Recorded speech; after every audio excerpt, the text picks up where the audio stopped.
무엇이 우리를 그리스도의 사랑에서 갈라놓을 수 있겠습니까? 병임박해유 그 신자들이 굉장히 험난한 생활을 했으면서도 아마 신자들을 지켜줬던 것은 이 복음이었을 것 같습니다. 병임박해는 네 차례에 걸쳐 전개되었습니다.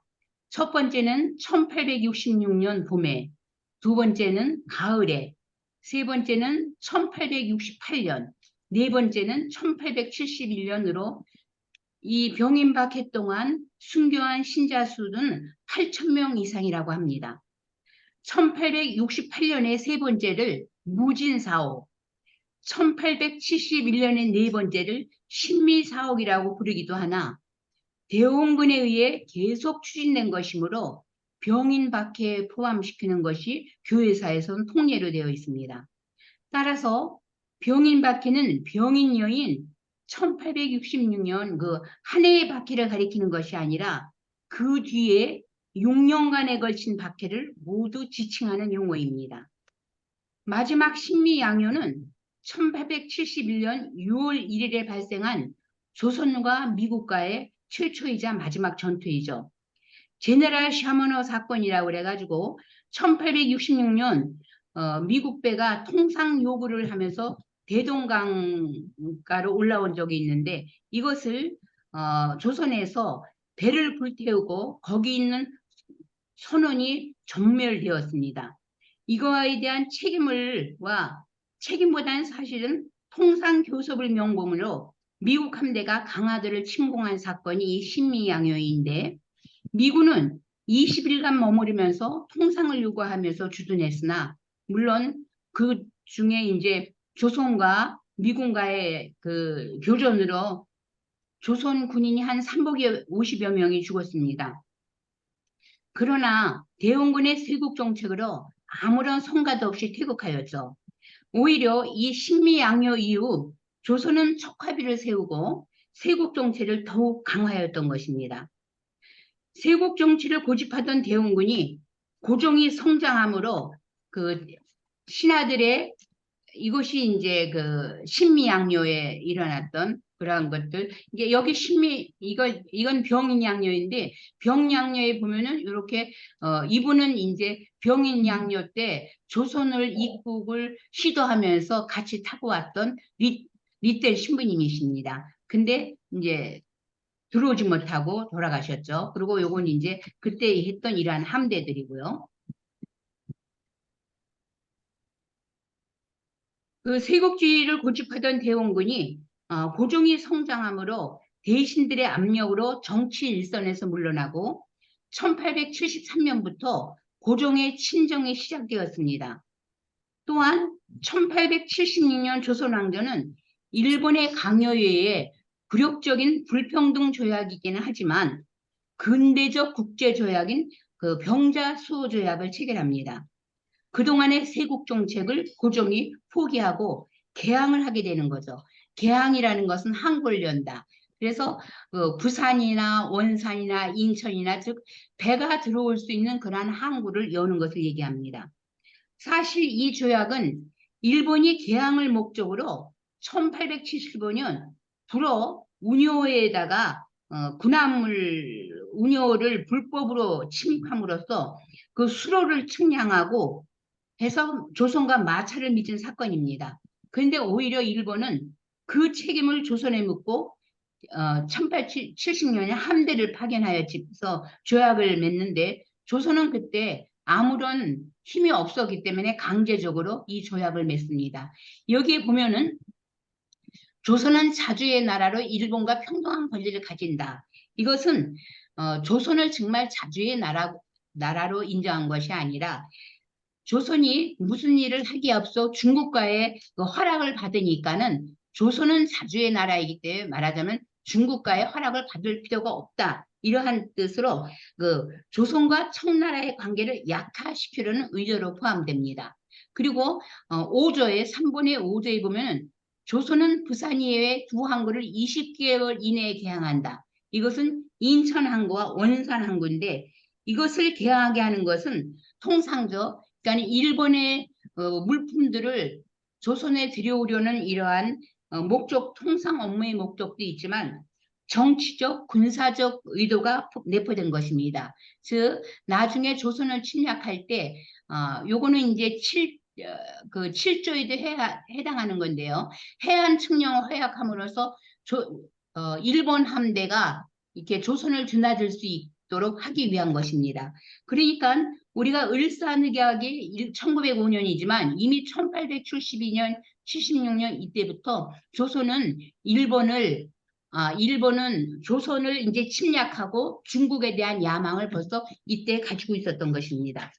그리고 조선 연안 그 측량권을 얻음으로써 군사 작전 시 상륙지점, 일본 배를 어디다 상륙해야 되는가를 그걸 하기 위해서 이러한 조약을 맺은 겁니다. 그리고 5조에서 양국인 사이의 범죄 사건은 속인주의, 즉 이러한 개항된 항구에서 일본인이 아무리 잘못을 하여도 그것은 조선의 법으로 할 수 없고 일본의 법으로 한다는 이러한 불평등 조약이 이때 이루어집니다.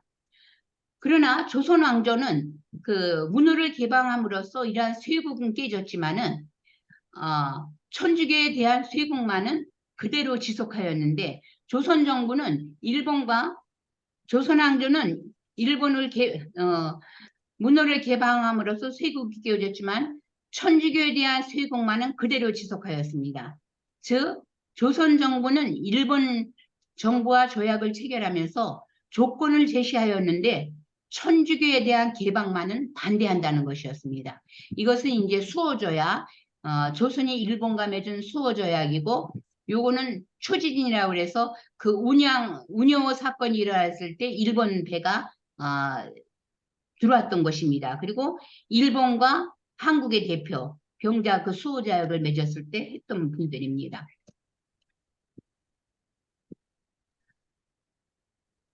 이 19세기에 있어서 카톨릭 포교의 그 가장 장애물이 된 것은 뭐냐면은 서구 열강이 포교의 사명과 국가의 목적을 혼동하여 포교를 침략의 도구로 삼은 일입니다. 이것은 프랑스 제국의 경우가 더 심했는데요. 프랑스는 해외에서 식민지 정책을 강행하면서 종교적인 문제를 가지고 군사적 개입을 서슴지 않았습니다. 그 프랑스인 선교사가 처형되었을 때 1846년에 우리나라에 와가지고 군사적 압력, 그러니까는 그때 왜 이러한 일을 일으켰느냐 하는 그런 것은 사실은 종교적인 이유보다는 조선과의 개항이 더 목적이었던 거죠. 즉 성교의 자유를 말하고 있지만은 사실은 통상을 맺기 위한 목적이 고리처럼 연결되어 있었던 것입니다. 이러한 것이 조선인으로 하여금 외세를 물리쳐 민족을 구출해야겠다는 서양 세력에 대한 저항의식만 높아졌고 정치적으로는 쇄국, 사상적으로는 석사라는 개념을 강화시켰던 것입니다. 또한 프랑스의 무력 침략은 조선의 통치자들에게 이항선이 출몰할 때마다 천주교와 밀접하게 연결되게 인식하게 만들었고 천주교는 서양 세력을 끌어들여 국가를 위기로 몰아가는 세력으로 인식하게 되었습니다. 그래서 19세기 말 이항선이 조선 해안에 많이 나타나므로 천주교에 대한 조선인의 의식은 더 나빠지는 계기가 되었습니다.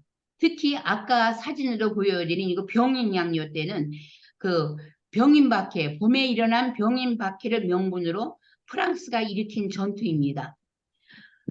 여기에서는 이 병인양요 때는 1차와 2차에 걸쳐서 그 프랑스 배가 조선을 들어온 적이 있는데요. 1차는 양화나루 근처에 와가지고 그 수심만 측량했습니다. 그래서 그 양화나루 그거가 지금 절두산 거기에 그 서양의 바가 나타났다고 그래서 그곳에서 많은 병인박해 때 많은 조선인들을 그곳에서 처형한 것이 있죠. 그 다음에 2차에 나타나서는 그 강화도에 머무르면서 퇴각하면서 강화읍을 파괴하고 방화하였을 뿐만 아니라 각종 무기, 수천 권의 서적, 국왕의 인장, 19만 프랑 상당의 은계를 약탈해 갔습니다. 그러니까는 이때 이렇게 강화에도에 이렇게 많은 이렇게 보물이 있었냐면 조선에서는 조선이 수도가 위험할 때 옮기는 곳이 강화도였었어요. 그래서 병자호란 때 인조도 강화도에 있었잖아요. 그래서 강화도에 그러한 많이 국보급 보물들이 있었던 것입니다. 이것을 프랑스가 다 가져간 거죠. 프랑스는 병인 양요를 익힌 분위기가 천주교 박해에 대한 보복을 구실이라고 했지만 사실은 조선의 문화를 개방시키려는 것이었습니다. 그래서 이 사건으로 말미암아 가지고 병인 양요가 그 가을에 첫 번째 일어나는 봄에 일어나는 병인 양요는 사실 그 선교사들과 서울 주변의 신자들이만 죽임을 당했습니다. 그러나 1866년에 일어났던 병인 양요와 1868년에 일어났던 무진 사옥 때문에 더 많은 천주교 신자들이 죽임을 당한 거죠. 병인 박해가 이렇게 교회에 엄청난 타격을 가져왔고 많은 순교자들과 선교사들이 다 죽었음에도 불구하고 조선을 탈출한 선교사들은 조선 입국에 대한 생각을 버리지 않았습니다. 이것이 이제 그때 당시에 이항선이 출몰했던 곳입니다. 이항선 출몰에 조선기항을 요구했는데 병호박해 때는 이제 불란서배가 근데 이게 보면은요 이항선 중에서 영배가 더 많습니다. 왜냐하면 당시 영국은 대항해 시대 이후 바다를 통해 가지고 식민지를 많이 개척했던 시기니까요.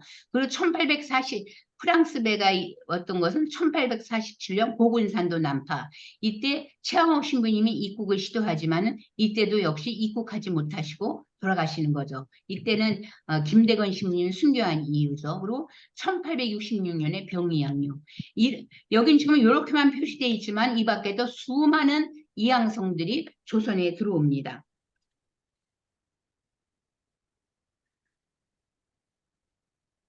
1876년 2월에 강화도에서 조선과 일본이 수호 조약을 체결하면서 조선은 아까 말씀대로 개항의 시대에 접어들었습니다. 그러자 지난 10년 동안 만주에 있으면서 조선 입국을 위하여 노력하던 선교사들과 또 이 조선 내에서도 병임박해의 모진 시련 속에서도 살아남은 신자들이 다시 신부님을 입국시키기 위해서 활동을 시작합니다. 그래서 조선에 머물고 있던 조선의 대목고장으로 임명된 리텔 신부님이 여기서 탈출할 때는 신부님으로 탈출하지만은 그 W 안주교님, 베르니 장주교님, W 안주교님이 순교하면서 이 리텔 주교님을 교황청에서 조선의 대목국장으로 임명합니다. 그래서 이분이 1869년에 임명되는데요. 이제 거절하시다가 1870년에 승낙을 받게 됩니다. 그랬는데 이 최선일이란 조선의 그 교우가 바로 만주에 머물고 있던 이 조선의 대목국장으로 임명된 리텔 주교와 소식을 계속 나눕니다. 그러다가 개항이 되자 입국을 추진합니다. 당시 대목국장 조선의 성직자는 리텔 주교님과 불랑 신부님, 이지사르 신부님 세 분이었습니다. 그런데 처음에는 같이 세 분이 들어오려고 하다가 1876년 두 분만 들어오십니다. 불랑 신부와 드게트 신부. 왜냐하면은 리텔 주교님 생각에는 신앙의 이러한 이제 조선이 개항하기 시작했으니까 신앙의 자유가 조선에도 올 것이다. 그래서 더 많이 신부들을 말하자면 조선으로 들여보내고 그렇게 활동을 하기 위해서는 아직은 조선은 박해의 시기니까는 중국에 남아서 활동하시는 것이 낫다는 주위의 공고를 듣고 이 두 분의 신부님만 입국시키는 겁니다. 그러면서 리텔 주교님은 장래에 조선의 자유가 올 때 떳떳하게 배를 타고 공개적으로 입국하는 것이 낫겠다는 그러한 생각을 한 거죠. 조선에 먼저 입국한 이 두 분의 신부님은 최선일이 리텔 주교를 위하여 서울이 이미 이제 집을 마련해 놓았거든요. 거기에 거처를 정하고 다른 5명의 신자와 함께 거하다가 나중에 다시 5개월 뒤에 돈이문 근처에 새로운 거처를 마련해 가지고 수도에 두 개의 거처를 마련합니다. 그러니까 서울의 신자 공동체를 두 곳 마련한 것이죠. 그러면서 블랑 신부는 공소를 방문하여 성사를 주는 등 규칙적으로 사목 활동을 펼치기 시작하는 겁니다. 그래서 1876년 10월에 신자 공동체에 설립한 것을 보낸 보고서입니다. 도성안 공동체는 신자가 42명이 있고 도성밖 공동체는 92명, 그렇게 냉담자가 이렇게 있다는 거죠. 근데 이제 시급한 것이 말하자면은 공소를 재건하고 공소회장을 세우는 회장 제도의 복원이 가장 시급하다고 신자들이 이제 이 두 분 신부님한테 얘기하는 거죠. 선교사에게. 이 서울엔 이렇게 됐지만 지방도 방문해가지고 남아있는 교우천을 다시 이제 복원해야 된다는 거죠. 당시 많은 신자들이 병인 박해의 결과로 가난하고 비참한 상태를 유지하고 있었습니다. 남자들은 지게꾼 같은 막일꾼으로 일하고 있었고 여자들은 대부분이 과부였었습니다. 그리고 공소의 시자들은 모두 흩어졌는데 황해도 신계라는 곳에는 공소가 4, 5곳이 마련되어 있고 150명이나 있었다고 합니다. 왜냐하면 황해도 쪽은 아직 아마 그렇게 그 신자가 많지 않았었기 때문에 박해의 여파가 그렇게 많지 않았던 것 같습니다. 그리고 기도소와 교리책도 유출되고 기도소의 가격이 1866년 그때보다 3배나 뛰었다고 그럽니다. 그러니까는 신자들이 숨어서 냉담 생활을 하고 제대로 신자 생활을 안 하면서도 이 기도소를 구입해가지고 가정에서 기도들을 하고 있었던 것입니다. 그러면서 열심한 신자들은 이렇게 성직자를 모셔오기 위해서 계속 정부의 눈을 피해서 활동했던 겁니다. 그러면서 블랑 신부는 자기가 25명의 예비자가 있고 생활은 비참하게 이를 데 없다고 보고하면서 교우들은 물질적, 영신적 이렇게 피폐되어 있고 또 역량력, 이들을 교육할 수 있는 공소회장이나 신자 교리실을 가진 신자들이 굉장히 찾기가 힘들었다고 보고하고 있습니다. 그래서 블랑 신부가 할 일은 먼저 신자들의 기도 생활을 위한 기도소와 예비자들에게 필요한 교리책을 간행할 수 있는 인쇄소의 건립과 또 어린이들이 기본적 교리를 익힐 수 있는, 그러니까 이것은 한글을 가르치기 위해서입니다. 교리서를 발간해도 한글을 모르니까는 한글을 가르칠 수 있는 학교의 건립이 시급하다고 판단했습니다. 그래서 박해중에서도 학교를 조금씩 건립하기 시작합니다. 사실 한국 교회가 오랜 박해를 겪으면서도 견딜 수 있었던 것은 선교가 이렇게 중단되지 않은 것은 지도급 신자들, 특히 공소회장들의 역할이 컸었습니다. 우리가 보면은 1795년에 입국한 중무 신부가 서울과 지방 공동체의 남녀 회장을 임명하죠. 일종의 지금으로 말하면 공소회장이나 같은 거죠. 그리고 또 평신도 지도자 양성을 위한 조직으로 명도회를 만들어가지고 운영하였음을 우리가 너무나도 잘 알고 있습니다. 그러므로 1801년 박해로 폐허가 된 교회에 재건에 이 명도회 출신들이 나섰고 당시 명도회장이었던 이경원은 국경주교로부터 남녀회장을 선발하도록 명령을 받고 회장을 양성하고 회장을 선발하는 역할도 했었던 것입니다. 그러므로 1836년 프랑스 선교사들이 입국해가지고 이분들은 사실 한국어가 그렇게 능통하지도 못했고 우리나라에서 2, 3년밖에 전교를 못했었습니다.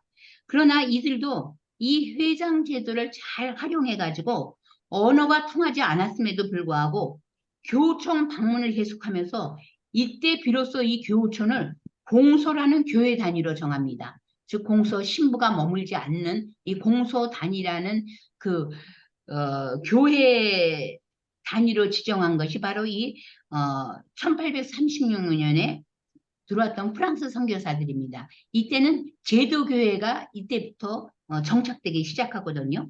신부와 주교는 공소회장을 임명하여 선교 활동에 협조자로 사명을 주었습니다. 옛날에 뭐 교우촌에서 공소회장 그러면 신자들이 자기네들끼리 했고 신부로부터 받은 것이 아니니까는 어떠한 그런 거가 없었잖아요. 그런데 이제 공소회장은 교회 안에서의 어떠한 직무를 가지고 선교 활동의 협조자의 사명을 가지고 일하게 됩니다. 그래서 이러한 회장 제도로 말미암아 조선교회는 박해 속에서도 명맥을 유지할 수 있었던 것입니다. 그러나 병인 박해 이후 교우촌이 사라지면서 이러한 교우촌이 공소의 역할을 하지 못하는데 아까 말씀대로 황해도와 전라도 일부에서는 교우촌이 사라졌다가 박해가 뜸하니까 나갔던 사람들이 다시 그곳에 모여 들어가지고 공소는 아니지만 몇몇 가구가 교우촌을 이루고 살아가는 일이 있었습니다. 드디어 1870년 리델주교가 2명의 신부와 함께 조선에 장립합니다. 이로써 입국한 선교사는 5명이 되었고 리델주교는 이제 5명이 됐으니까는 불랑 신부를 부주교에 임명했습니다. 그러나 리델주교는 들어온 지 4개월 만에 체포됩니다. 불랑 신부는 이 소식을 진산에서 듣는데 리델 주교가 체포된 지 일주일 만에 듣습니다. 신자들의 연락망이 얼마나 빨랐는지 알 수 있습니다. 이 리델 주교가 체포된 것은 조선 밀사로 국경에 갔었던. 그러니까는 국경하고는 계속 연락을 취하죠. 왜냐하면은 선교비도 들여와야 되고 금이 나은 선교비도 들여와야 되고 또 그 교회 소식도 알아야 되고 그러니까는 리델 주교가 계속 중국하고 통화를 하는데 그 최치아 이분이 귀국하던 중 1월 의주에서 체포가 됩니다. 그러면서 그 몸에서 편지가 발각되죠. 그러니까는 이게 조선 편지가 아니고 라틴어로 쓴 글씨니까는 조선 정부에서 재빨리 이제 이 사람을 신문해 가지고 이때 조선에서 5명의 선교사가 활동하고 있다는 것이 탄로납니다. 그때 불랑 신부와 드게트 신부는 전라도, 두세 신부는 황해도, 로베 신부는 강원도 원산 지역에 있었습니다. 그러나 이분들은 중국과 일본 정부가 조선 정부에 압력을 가해가지고 그냥 추방됩니다. 물론 옥살이는 하지만은 옥살이 하는 동안에도 고문은 받지 않습니다. 그러나 리델이 체포될 때 같이 체포된 그의 집주인이며 복사이고 또 리델 주교가 들어올 때 길을 터줬던 이러한 최지엽, 요한 이러한 분들은 감옥에서 순교하고 또 같이 체포됐던 사람들도 감옥에서 굶어 죽기도 합니다. 이때 체포된 교우는 50여 명이 지나지 않았을 뿐 아니라 서울에 선교사들이 있었음에도 불구하고 조선의 교회는 조선 정부는 더 이상 추적을 하지 않습니다. 그리고 여기서 이 감옥에서 죽은 이 12명도 옥에서 비밀리에 교살이었는데 이것은 조선 당국의 명령으로 된 것이 아니라 포장 단독으로. 그러니까 너무 그때 가난하고 먹을 것이 없고, 그러니까 감옥에 죄수가 이제 굶어 죽기도 하고 그랬는데 살아남은 죄수들한테 먹을 것이 없으니까는, 그러니까 교살시킨 거죠. 이와 같이 조선 정부에서 새로운 박해의 징후가 없자 선교사들은 숨어있던 지역에서 다시 나와가지고 다시 신자들을 찾아다니며 공소를 복원하거나 새로운 공소를 건립하고 또 그중에서 좀 나은 사람들, 비록 냉담하고 배교를 하고 냉담하고 있었던 사람들도 선교사가 있었다는 소리를 듣고 다시 이제 교회에 나오니까 그 사람들을 공소회장으로 임명해가지고 공소를 다시 재건하기 시작합니다. 이 만주로 추방된 리델 주교는 불랑 신부를 대목부장 직무대행에 임명합니다. 그건 왜냐하면은 박해가 잠잠해지면 다시 자신이 조선에 들어와서 주교가 역할을 할 수 있을 것이라는 생각을 하기 때문에 임시 대목부장으로 임명합니다. 그래서 이 불량 신부는 받기도 잠잠해지고 또 본인도 대목부장으로 임명됐으므로 거주지를 전라도에서 서울로 옮깁니다. 하지만 그 1879년에 다시 드게트 신부가 체포됩니다. 드게트 신부는 당시 전라도나 이런데, 그러니까 남부지방 뭐 순청, 장성, 정읍, 뭐 충청도 이런 곳을 순회한 후에 봉주에서 9명의 교우들과 함께 살고 있었습니다. 그런데 갑자기 들이닥친 포교들에 의해서 신자들과 함께 체포됩니다. 사실 이 박해는 교우천 약탈이 주목적이었었습니다. 그랬기 때문에 불랑 신부와 두세 신부의 그 추적에 대해서도 하는 척만 할 뿐 이들이 아주 그냥 정말 본격적으로 추적하였으면 붙잡혔겠죠. 그리고 또 조선 정부는 이 문제를 크게 확대시킬 뜻이 없었습니다. 그래서 체포된 교우들이 배기 없이 풀려납니다. 비록 그리고 또 가혹한 고문도 없었고요. 그러나 굶주림으로 감옥에 있어서, 그러니까 굶주림으로 굉장히 고통을 받습니다. 또 드게트 신부도 다른 선교사들의 행방을 묻거나 도둑들이 모아놓은 감방에 가둬두지 않습니다. 릴데일 주교는 그 아까 그 사진 보면 릴데일 주교가 그 쓴 감옥 생활을 쓴 일기 책이거든요. 감옥에서 도둑들과 함께 생활했다고 그랬는데 이 드게트 신부는 도둑들이 둔 감옥에 두지 않고 그냥 일반 감옥에 두었거든요. 그래서 조선 정부의 태도가 변화가 생기고 있었음을 알 수 있었습니다. 드게트 신부 역시 리테일 주교의 부탁을 받은 중국 정부가 조선 정부와의 교섭으로 무사히 석방되어 가지고 차크로 돌아갑니다. 그러나 조선 정부도 처음부터 그를 묶어둘 생각은 없었습니다. 그래서 드게트 신부가 체포됐을 때 바로 포교가 이러한 말을 했다는 겁니다. 우리가 너를 잡으러 온 건 사실이지만 나라에서 너를 잘 대접하라는 분부가 내렸다. 그러니 우리도 너를 때리거나 포박 지을 수 없다. 안심해도 돼. 그러니까 드게트 신부는 불랑 신부와 달리 체포될 때부터 자기가 죽지 아니라는 걸 알았습니다. 그러나 다른 신부들, 그러니까 조선에서 활동하고 있던 신부들은 이 드게트 신부가 체포되자 또다시 박해가 일어날까봐 다 숨었죠. 그랬다가 이제 이분이 무사히 가는 것을 보고 이제 불랑 신부가 리텔 주교에게 쓴 편지입니다. 이렇게 좋은 소식을 주교님께 보고할 수 있게 된 것을 매우 기쁘게 생각합니다. 그리고 조선의 천주교가 들어온 이래 하등에 아무런 배교 형식을 취하지 않고 풀려나왔다. 그러니까 이미 1876년 그 병자 수호 조약 이후, 그러니까 고종이 친정한 이후로는 천주교 신자들에 대한 그런 극심한 박해는 없었던 것입니다. 그러나 선교사들은 조선교회에서 새로운 어려움에 봉착합니다. 그것은 뭐냐 하면은 그 신자들의 신앙심이 현저하게 떨어진 것입니다. 선교사들은 신자들의 신앙심이 약해진 원인을 보면서 가혹한 박해로 말미암은 것도 있지만은 근본적으로 신자들을 돌봐줄 사람이 없었기 때문이라고 얘기합니다. 요거는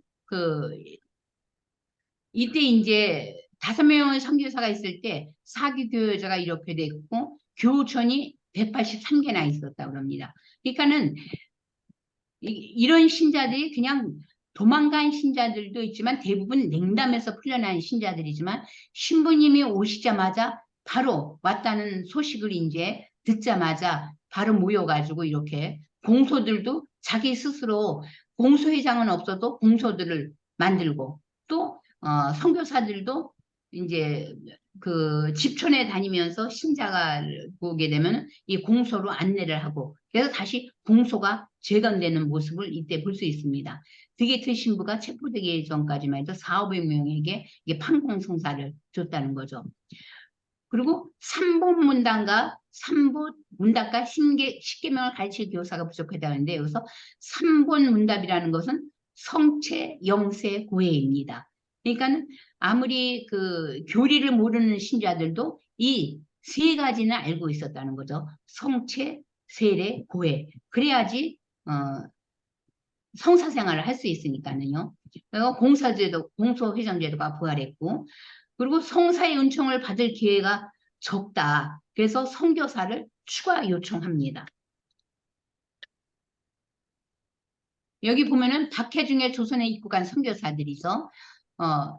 5명이 했다가 리텔 디게트 추방하고 그 다음에 이제 다시 선교사를 요청해가지고 뮤텔과 리우벨 신부님이 들어옵니다. 그러니까는 1896년까지 14명의 선교사, 프랑스 선교사가 우리나라에 있었던 겁니다. 사망하신 분들이죠. 주스나 이런 분들은 이제 사망을 했죠. 드게트 신부님 같은 경우는 추방됐다가 다시 들어왔다가 사망하고 그럽니다. 그리고 여기 보면은 그 공소가 이렇게 81년에는 공소가 183개입니다. 여기 보면은 전라도가 83개고 경기도가 오히려 6개입니다. 그리고 충청도에 신자들이 굉장히 많았는데 충청도는 33개인데 말하자면 경기도와 충청도의 신자들이 박해 시기에 다 전라도로 피신을 합니다. 그래서 전라도에는 이렇게 공소가 83개나 되는 겁니다. 그리고 강원도의 공소가 이렇게 좀 많아집니다. 왜냐하면 강원도는 심산유곡이니까는 조선 그 포교들이 들어갈 기회가 들어가기가 쉽지 않았기 때문에 이렇게 공소가 많이 생기는 겁니다. 그러니까는 신자들은 이렇게 어떻게 해서든지 함께 모여 살면서 신앙생활을 하려고 했었던 것입니다. 그런데 85년, 6년 이때 보면은 공소가 268개, 개로 뛰죠. 그리고 3년 뒤에는 315개나 되는 이러한 공소 숫자가 생기는 겁니다. 그러면서 불랑 신부가 순교자 시복 조사 작업도 시작합니다. 그리고 정교회장을 양성, 왜냐하면은 교리실을 가진 사람들이 많지 않기 때문에 그 중에서 좀 한글도 잘 알고 한자도 잘 알고 이러한 사람들을 모아가지고 전교회장을 양성하기 시작합니다. 그래서 이분들이 1891년부터 1회에 9명인가 양성돼가지고 각 시골로 내려가가지고 이때부터 신자 수가 굉장히 급등한다고 그럽니다. 여기 보면은 또 불량주교식이 주요 교세 동의 현황인데요. 이 교우촌이 이렇게 되어 있는데 사제당 말하자면은 담당하는 사람이 1256명입니다. 근데 이것이 오늘날 뭐 분당 보면 6,000명, 7,000명이 있어가지고 그러면 사제당 1256명은 적을 것 같지만 그렇지가 않은 거죠. 왜냐하면은 이때의 공소는 315개. 그것도 그야말로 조선 팔도에 흩어져 있기 때문입니다. 그래서 이걸 이렇게 우리가 생각해 보면은 최양업 신부님도 우리가 기류의 사도라고 그래가지고 그렇게 매철림길을 걸으면서 상고를 했다고 그랬잖아요. 박해가 끝난 후 들어온 프랑스 선교사들은 외국인이었습니다. 한국의 산악지대에 그야말로 잘 모르죠. 그런데 그분들이 이렇게 다니면서 정교 활동을 했던 걸 보면은 이분들이 우리나라의 문화와 풍습을 몰라가지고 여러 가지 무리도 많이 일으켰지만 하느님을 향한 이분들의 어떠한 그러니까 하느님의 사람을 만들려는 이분들의 이 마음은 우리가 존경에 맞이해야 될 것 같습니다. 그 한편 또 조선에서 추방되어 만주에 있던 리텔교는요. 조선에 들어온 선교사들이 조선말을 배우기 위해 필요한 조선어 프랑스어 사전을 완성합니다. 그래가지고 1880년에 원고를 일본의 요코하마로 보내가지고 그러니까는 인쇄소가 박해 시대 때는 그 병인박해선에는 서울에서도 있었지만 박해가 일어나야 이것을 일본의 요코하마로 해가지고 거기서 인쇄를 합니다. 그래서 거기 있던 포스토 신부의 주관 아래 100부를 인쇄해가지고 조선에 있는 선교사들 또 조선을 입국을 원하는 선교사들한테 이 사전을 배부합니다. 그럼으로써 선교사들의 조선어 공부가 훨씬 수월해졌습니다. 또 리텔 주교는 조선이 일본과 수호 통서 제약을 체결하기 때문에 두 나라 사이의 연락망이 굉장히 잘 구축되어 있으므로 차후에 그전에는 이 파리 외방 정교회 선교사들, 조선에 들어오기 위한 파리 외방 정교회 선교사들의 활동 거점이 차후에서 시작됐었습니다. 우리 최양옥 신부님도 차후에 머물렀었잖아요. 그런데 그것을 그 거점을 일본의 나가사키에도 마련할 계획으로 81년에 일본으로 건너갔습니다. 그러나 그러한 6월에 81년 6월에 일본으로 건너가는데 10월에 나가사키 주교관에서 뇌졸중을 일으켜가지고는 불운을 당하죠. 그래서 82년에 불랑 신부를 부주교로 임명하고 본인은 프랑스로 떠납니다. 그리고 83년에 다시 4명의 신임 선교사가 조선 대목구에 파견됩니다.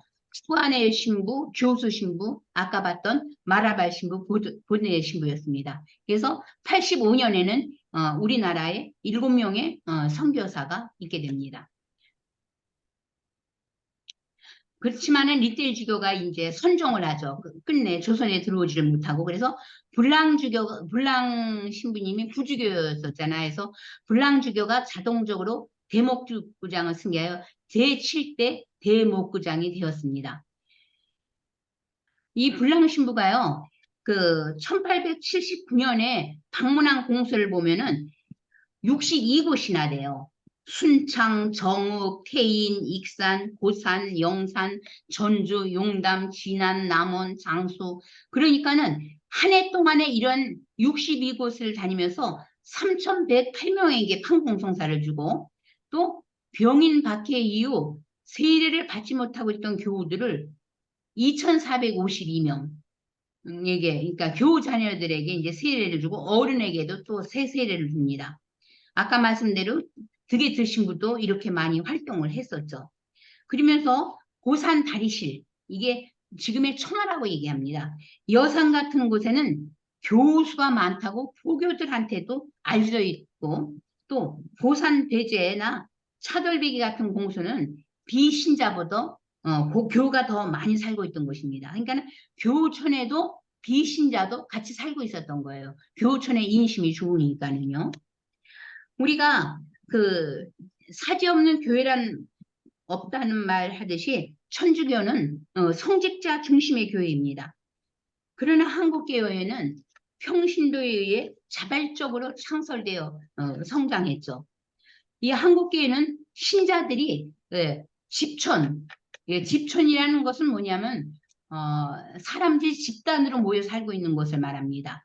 미신자들과 함께 살면서 그 중에서 신자가 되면 그 신자 가정을 중심으로 예배를, 그러니까 미사를 드리면서 신부님이 방문하셔가지고, 그러니까 가정교회를 중심으로 발달했습니다. 그러다가 1791년 박해가 시작되면서 교촌이 형성되기 시작했고, 신유박해 때 완전히 이제 교촌이 정착을 하면서 교회가 교촌을 중심으로 운영돼서 이것이 이제 제가 수녀원에 갔을 때 1979년 1982년에 안동에 갔을 때도 안동 산하에 공소가 7개가 있었어요. 그러니까는 신부님들이 한 달에 한 번씩 공소를 방문해도 그 신자들은 2달에 한 번밖에 신부를 못 보는 거예요. 공소가 7개였으니까.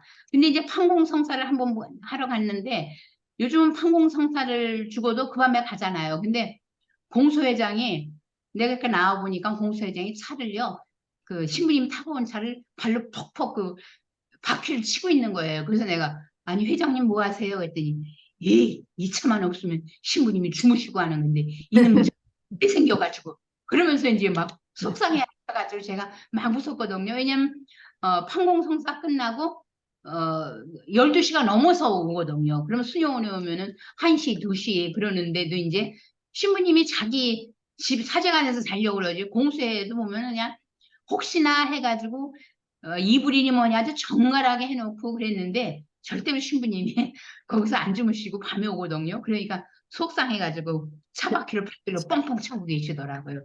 그래서 그때 웃었는데 제가 이걸 하면서 그때 그 신자들의 마음을 알 수 있을 것 같아요. 근데 이 공소의 교우천이, 그러니까는 우리가 교우천이라고 말하는 거하고 공소하고 조금 차이가 있는 게, 공소는 이제 교회 제도에서 말한 겁니다. 교우천은 그냥 신자들이 모여서 살아가지고 자기네들 중에서 제일 학식이 높은 사람이 이제 교우천 회장이 되는데, 교우천 회장과 이제 공소회장과는 틀린 거죠. 공소회장은 주교님이나 신부님이 정식으로 임명한 거죠. 병인 박해 때는 신자들의 대이동이 있었습니다. 아까 말씀드렸잖아요. 충청도 신자들이 전라도로 이제 이전해 많이들 갔죠. 리데일 주교가 체포됐을 때 뭐라 그랬냐면 1866년에 신자 수가 2만 5천 명이었는데 1878년 자기네 선교사들이 입국했을 때 1,500명의 신자들을 이제 했었었는데 1879년에 8천 명으로 줄었어요. 아니 어떻게 7천 명이 이렇게 1년 사이에 줄지? 그거는 이제 일대일 주교의 직후로 교우들이 다시 자취를 감춰버리고 또 냉담하고 교천에 안 나오고, 그러니까는 신자 수가 이렇게 확 줄어드는 겁니다. 그래서 리델 주교가 그런 말을 합니다. 필연코 아직도 많은 교우들이 외로이 떨어져 있어서 서로 연락을 취하지 못하고 있으며, 많은 교우들, 특히 전라도, 경상도 여교우들이 이제 신부님이 박해가 뜸했을 때는 여자 교우들이 나와서 송사를 보는 거예요. 근데 다시 박해가 시작되고 신부님들이 숨어버리니까는 그들도 송사를 받으러 오지 못하고 교우들과 또 생활하지 않기 때문에 그렇습니다. 그러면서 이제 이 산중 교우촌이 교우촌이 피난지답게 아무도 살려고 하지 않은 험악한 산중의 척박한 땅이었고, 신자들은 서로 내통하여 집단적으로 이렇게 입산해서 마을을 형성하는 경우도 있고, 또 그 집촌에 살고 있는 신자들을 선교사들이 어디에 교우촌이 있으니까 글로 가서 살도록 해라. 그러니까 자기 집이 아니라 이제 막리라고 그런 사람들한테 그러겠죠. 그럼 그렇게 가기도 하고, 또 한 가족이 입산해 가지고 자리를 잡히면은 유랑하는 신자들, 갈고 닦는 신자들을 불러들여 먹거리를 나눠주면서 화전을 이루며 살고, 그러면서 신자들은 생활하기가 또 좀 더 나은 교우촌을 찾아다녔기 때문에, 교우촌이 어떤 교우촌은 숫자가 많았다가 적어졌다. 화전 같은 경우는 오래 그 한 곳에 머무를 수가 없잖아요. 그래서 교우촌의 부침은 굉장히 심했습니다. 그럼에도 불구하고 교우촌의 특성은 항상 이랬다고 합니다. 세상, 그러니까는 이거는 교우촌을 방문한 선교사가 보고한 보고서에 나와 있는 내용들인데, 다 대부분 이러한 내용들이었다 합니다. 세상에 수도원과 같다는 거죠. 초가를 내려다보면 높은 산에서 기도와 반일을 하고 밑을 내려다보면 얼마나 아름답겠어요. 우리도 산에 올라가 높은 산에서 밑에 내려보면 얼마나 아름다워요. 그래서 세속 사람들이기보다는 수도자들과 비슷하다고 얘기하였습니다. 박해 시절에 그래서 공소를 방문하면서 선교사들이 공소를 방문하면서 가장 안타깝게 시작한 것은 뭐냐면, 교촌에 살지 못하고 집촌에 살고 있는 사람들이었습니다. 왜냐하면 교촌은 사실 양반도 있고 상민들도 있고 다 들어가 있잖아요. 그러는데 혼인 때도 다른 곳에 가서 혼인할 수 없으니까 양반과 평민이 그냥 같이 그냥 혼배를 맺고 하는 거예요. 그래서 그 평등 정신이 양반도 쌍놈도 없게 되는 거죠. 같이 혼인을 하면서. 그러면서 이제 이거는 1889년에 보르네 신부님 서한이 남아 있는 건데, 근데 다른 그 80년 뭐 82년 이러한 서한들에도 다 이러한 비슷한 서한입니다. 뛰어난 믿음 그대가 서로가 사랑과 정성을 베푸는 일.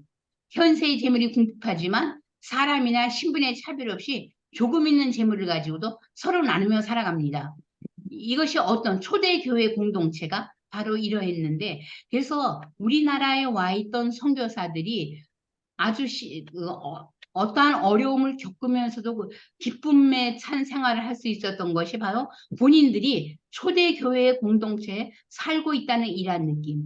그래서 아주 아무리 힘든 을 피하고 힘든 산을 넘고 강을 넘고 가서도 그 교촌에 가서 그 사람들의 사는 모습을 보면은 그동안의 노고가 아주 사글이 없어졌다는 것입니다. 그래서 이러한 곳에는 이러한 그 교촌을 만드는 것이 선교사들의 가장 큰 꿈이었었습니다. 선교사들은 그래서 경제적인 능력이 허용되면 그러니까 전답과 집을 마련해서 이러한 그 사람들에게 교촌을 형성해 주는 것이 꿈이었던 것입니다. 요거는 이제 블랑 신부가 보낸 건데 10년이란 긴 중단 이후에 천주님은 우리를 사랑하는 교우들에게 보내주시긴 하였지만 끝까지 남아있던 신자는 소수였습니다. 바로 이러한 상태였던 신자들을 재건을 하는 거죠. 그래서 위에도 보면은 우리가 서울에서 그 사교육을 받은 사람이 600여 명이 이르는데 처음에 들어왔을 때는 100여 명밖에 안 됐다고 그랬잖아요. 그래서 지방의 성과도 이게 도처에서 폐허들이 재건되면서 하는 말이 우리가 와서 제2국에서 와서 하는 일은 새로운 신자를 만드는 것이 아니라 복구 작업이다. 기존에 숨어있던 신자들을 찾아내서 다시 교우촌을 만들고 냉담했던 사람들에게 고해성사를 주고 그래서 신부가 더 필요했던 거예요. 고해성사를 우리가 판공 때도 어떻게 해요? 판공 성사 볼 사람이 많으면 그 다른 곳에서 신부님 모셔오잖아요. 그런데 이분들은 한 공소에 한 사람밖에 없고 또 감으로 또 다른 공소를 가야 되니까 신부들이 많이 필요했고 또 이 신부님들이 사실은 한국말을 몰라가지고 고해 성사를 제대로 듣지도 못할 지경이었었습니다. 그리고 또 신자들도 이 신부님들은 한국말도 모를 뿐만 아니라 한자도 능숙하지 못했어요. 우리 초기 교회는 들어온 신부님도 중국 신부님 같은 건 중국어를 능통했고 또 중국에서 있다 들어온 분들은 그 한자를 알았으니까는 지식인들이 한자로 봤잖아요. 근데 이제 그래도 우리가 성사를 이분들은 가가지고 한국말로 성사를 보고 신부님은 이제 들리는 건 어떤 건 들리고 어떤 건 안 들리고 그랬겠죠. 왜냐면 저도 멕시코 가서 한 1년 있으니까 어떤 날 보니까는 강론이 그냥 쏙쏙 들어오는 거예요. 이제 내가 이제 좀 말이 통하는구나. 근데 그 다음날 가보니까 또 강론이 안 들려요. 왜 이런가? 어저께는 잘 들렸는데 그랬더니 하시는 말씀이 신부님이 강론을 복음 가지고 하면은 그냥 내가 알아들은 거지. 알아듣는 거예요. 저 뜻이구나. 그런데 자, 자기네들 민속 얘기나 다른 걸 하면은 단어를 모르니까 못 알아듣는 거죠. 그렇죠. 아마 이분들도 그렇게 했었던 것 같아요. 이 집촌이나 산촌에 살고 있는 교우들에서 신부님들이 생각하는 겁니다. 신문교우들도 교우촌에서 영사에서 살면 구교우들의 모범을 따라 신앙생활에 빨리 익숙해지고 행동이나 의식이 빠르게 구교되는 것을 경험하면서 박해가 끝나 교우들이 평야로 내려온 후에도 선교사들은 항상 그 평야 지방에서도 교우촌을 형성하기를 원했던 겁니다. 그래서 선교사들이 가장 이상적으로 생각한 공동체가 교우촌입니다. 공소죠. 그래서 돈이 있다면 논을 많이 사서 교우들을 집단으로 이사시키겠습니다. 지금 나바윈이 그런 데에 시골 성당 중심에 땅이 많고 신자들이 많았던 것은 바로 이러한 선교사들이 모국에서 돈을 갖다가 그 주위에 논들 땅을 많이 사가지고 신자들을 거기에 정착시키고 농사를 짓게 했기 때문에 그런 일이 일어났던 겁니다. 그 강원도에 보면은요. 아까 그 조선교회가 그렇게 어려움에 봉착했었는데 사실 신자들이 강원도 같은 경우는 황해도, 충청도 이런 데들이 박해를 피해서 산골로 들어와 형성하고 살고 있지만 신자들은 가난했지만 신앙의 의무를 잘 실천하고 있었다고 합니다. 왜냐하면은 외교인들의 괴롭힘을 받지 않았으니까요. 근데 남부지방, 특히 경상도 지역은 뿔뿔이 흩어져 있어가지고 교우촌을 형성하는데 많은 어려움을 겪었다고 그럽니다. 그래서 대구 같은 경우에는 배교한 옛 회장을 다시 회장으로 임명해가지고 교우촌을 재건하고, 전라도 지역에는 어, 교, 학회가 끝난 후 다시 신자들이 교우촌으로 모여와서 생활하고 있는데, 그들은 비록 냉담했었던 사람이지만 성사 준비를 굉장히 착실히 하고 교리문답 지식도 좋고 기도 생활도 정상적으로 하고 또 교리문답의 풀림까지도 또 외우고 하고 있었답니다. 그러나 이러한 것들이 모두 개인 신심이고 전교를 하지 않고 본인만 열심히 살고 있었다고 그럽니다.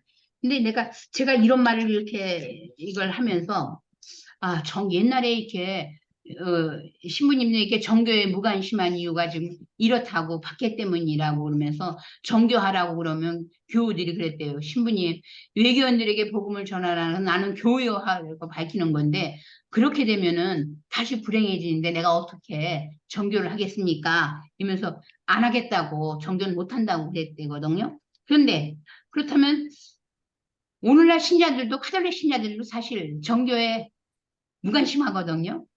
개신교 신자들 이렇게 전개하는 거 보면은 그러면은 신앙의 자유가 주어진 오늘날도 이러한 현대인이 성교에 무관심한 이유가 과연 무엇일까? 이런 것도 한번 우리가 생각해 봐야 될 것 같습니다. 요거는 제가 이게 참 마음이 애틋해 가지고 이걸 적어놨는데요. 이게 최지역 아까 리텔 주교님을 모셨는데 큰 역할을 한 최지역 요한은 병임 박해 때 부인과 자식과 손주 손녀를 다 이제 순교하거든요. 그때 이 리텔 신부가 최지역의 집에 있을 때 손주 손녀들이 한 얘기를 이렇게 뮤텔 교회사 뮤대 한국 천주교회사제에 적혀 있습니다. 장녀인 12살짜리가 남동생에게 하는 이야기. 사람들이 신부님과 아빠, 엄마를 붙잡으러 올 거야. 그러고 우리도 붙잡았다가 천주교를 버려라. 그렇게 하지는 사죄를 잘했겠다. 이렇게 말할까. 그럼 우리는 어떻게 해야 될까? 동생한테 얘기하는 거죠. 그러다 동생이 말합니다. 난 이렇게 말할 때야. 마음대로 하세요. 하지만 나도 아빠처럼 할 거고 하나님을 버리지 않을 겁니다. 그래서 내 목을 친다면 나는 하나님께로 가겠죠? 그러니까 또 막내가 그랬다면 그럼 난 사또에게 이렇게 말 나는 천국에 가고 싶어요. 나으리들이 신자되면 천국에 가겠지만 나으리들은 신자들을 죽이니까 지옥에 갈 거예요. 그러니까 그 당시에 이 신앙 알 수 있죠. 그러니까는 안나가 이제 제일 큰 언니가 두 남동생을 껴안고 말하는 거죠.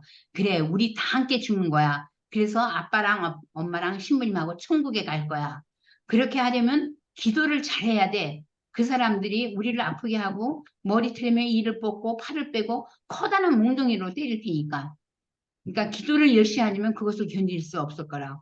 이러면서 이제 동생들한테 기도하라고 이제 하는데 얼마 후에 두 동생 중에 나이 어린 동생이 어머니한테 가서 물어보는 거야. 예, 엄마, 그 사람들이 애기도 죽여? 자기가 손주들 어린 동생이 생후 4개월밖에 안 됐던 거예요. 그러니까 자기는 그렇게 하지만은 그 어린 동생을 보니까는 그럼 엄마, 우리 애기도 죽여? 얼마나 이 말을 들으면서 그 신부님이 그 리델 신부님이 마음 아팠고 그 당시 열심한 교우 집안의 이 신앙의 이 모습을 우리가 이거를 통해서도 알 수 있습니다. 학계 속에서도 신자들은 성수와 기도문서 이란 신심서를 생명같이 여겨가지고 포졸들에게 쫓길 때도 반드시 이걸 들고 갔죠. 우리가 들어야 믿을 수 있고 그리스도를 전하는 말씀이 있어야 들을 수 있다는 이러한 말씀처럼요. 이때 한문서적은 물론 신앙의 활력은 밑뿌리였지만은 이걸 또 한문을 아는 사람들이 한글로 번역해놨죠. 그래서 4대 교육장 베르너 주교님은 또 사목서 안에서 뭐라 하면 한글을 가르치라고 그랬어요. 신앙교육에 대한 부모의 책무 과정 중에 하나가 한글을 가르쳐라. 왜냐하면은 그 사람들은 어린아이들이 신앙교육을 위해서죠. 그래서 일찍부터 교회에서는 59년 이때 이제 박해 전이죠. 서울에 성서활판소를 설치해가지고 책을 발간한 거죠. 이 발간한 책들이 이러한 책들이 벌써 다 이게 발간되는 거예요. 이렇게 인쇄소에서 하지 않으면 필사본으로 하든지요. 그래서 여기에서 보면 주교요지 이것은 나중에 중국에서도 교리서로 쓰였던 것입니다. 그러니까 여기 이렇게 보면은 그 성경은 우리 카톨릭은 신약밖에 없었어요. 그래서 주년 첨예 강의 이런 거니까는 신약이었었고 대부분 다 교리서고 그다음에 성인전 성체돌이 그다음에 고해성사 받을 때 어떻게 성찰해야 되나 그런 것들을 책을 발간했었던 거죠. 그래서 발 없는 선교사가 바로 이러한 신앙서적입니다.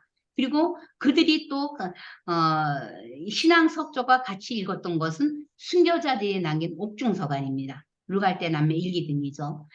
그러면서 아침에 우리가 일어나서 성경을 씌우면서 이들은 이 성경을 그으면서 자기 몸에 십자가를 긋는 거잖아요. 우리가 성경이 뭔지 알잖아요. 그러니까 자기 몸에 십자가를 긋으면서 내가 오늘 하루에 나에게 다가오는 십자가를 잘 받아들이겠다는 뜻과 예수님의 십자가를 내 몸에 새기겠다는 뜻이 같이 새겨 있는 거거든요. 그런 걸 생각하면서 했지만 우리는 그냥 성부와 성자와 성령의 그러니까는 이런 의미 하나하나를 이들은 되새기면서 이제 기도를 했다는 거죠.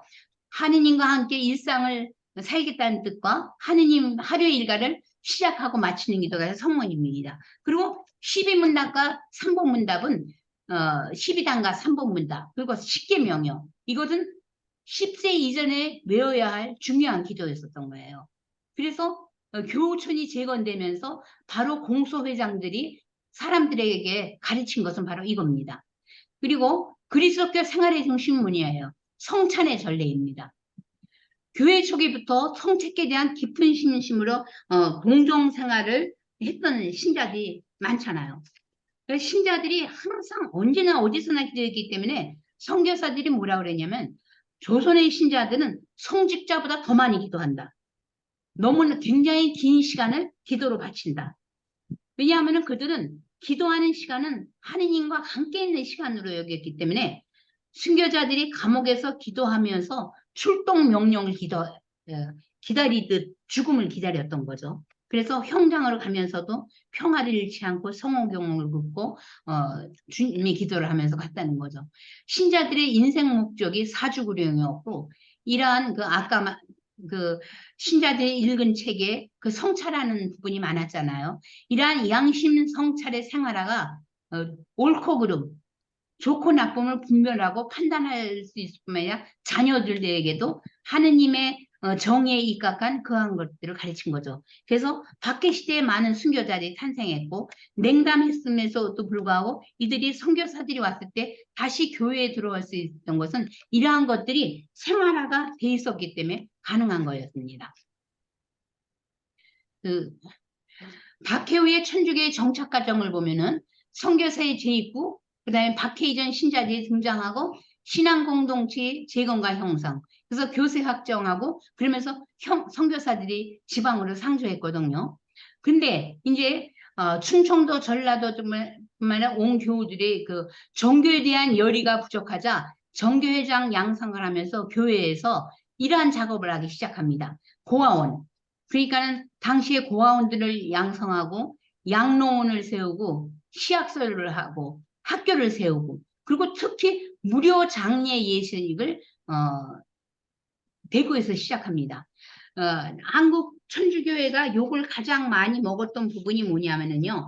그 신자들이 말하자면은 조상을 공경하지 않는 집단으로 인식되면서 말하자면 그 비신자들한테 많이 논란이 대상이 됐는데 전염병이 도는 시기에 신자들이 콜레라 환자들과 그 가족들 돌봤을 뿐만 아니라 무료로 그들의 장례를 치러줬어요. 그래서 이것이 다시 천주교가 이제 교회가 아주 급성장하는 그러한 원인이 되었습니다. 사실 오랜 박해를 겪은 후에도 신자들은 선교사들의 입국을 추진하였죠. 그들이 그렇게 한 것은 무엇이냐면 미사의 은혜를 기억하고 있었기 때문입니다. 미사를 통해서 받는 은혜를 그들은 잊지 않았죠. 냉담했음에도 불구하고. 또 교우촌에서 주님과 함께 공동체를 이루며 성체 성사에 대한 기억은 어떤 어려움 속에서도 신부님을 모셔와서 다시 주님과 함께하는 그러한 성찬례를 성찬의 기쁨을 누리고 싶은 신자들의 열망이 있었습니다. 교우들이 성교에 대한 두려움에도 불구하고 신자가 늘어날 수 있었던 것은 가난한 이들을 향한 교우들의 관심과 사랑입니다. 숨어있던 교우들이 교회에 돌아오고 새로 태어난 아기의 세례, 혼인으로 가족이 된 배우자와 그 가족의 세례, 배계자의 회심인데 나중에 또 좁을 조약 이후 교회의 도움을 이용하려는 사람들이 많아집니다. 이것 때문에 이제 다음 시간에 얘기할 교인 그 교환이 발생하게 되거든요. 그리고 또 제도교회도 가난한 사람들을 위한 여러 가지 활동, 아까 말한 그런 사업 등을 통하여 비신자들에 다가갔고 교회가 지역 사업에 정착할 수 있는데 기여하였습니다. 교회는 가난한 이들에 대한 관심과 배려 없이 성장할 수 없습니다. 왜냐하면 그리스도께서 바로 그들에게 관심을 가졌기 때문입니다. 박해가 끝난 후 선교사들의 부재로 신자들은 성사 생활을 할 수 없었지만 그들이 지녔던 하느님에 대한 그 믿음과 가난한 이에 대한 관심을 가지고 있었기 때문에 선교사들이 들어와서 신앙을 회복하고 또 서로 배교한 거를 용서하고 화해하고 용기를 줌으로써 외교인들 안에서 하느님을 보여주고 교회를 재건시킨 데 큰 역할을 하였습니다. 그러면 오늘날 나의 삶 안에서 나는 가난한 이들에 대한 관심이 어떠한 모습으로 살아있는지 생각해 봐야 될 것 같습니다. 그래서 한번 두 가지를 한번 생각해 보세요. 박해 시대가 아닌 오늘날 내가 정교에 무관심하다면 그 이유가 무엇이고 나뿐만 아니라 다른 사람들도 그리고 오늘 나의 삶 안에서 나는 가난한 이들에게 어떠한 모습으로 관심을 보여주고 있는가. 감사합니다.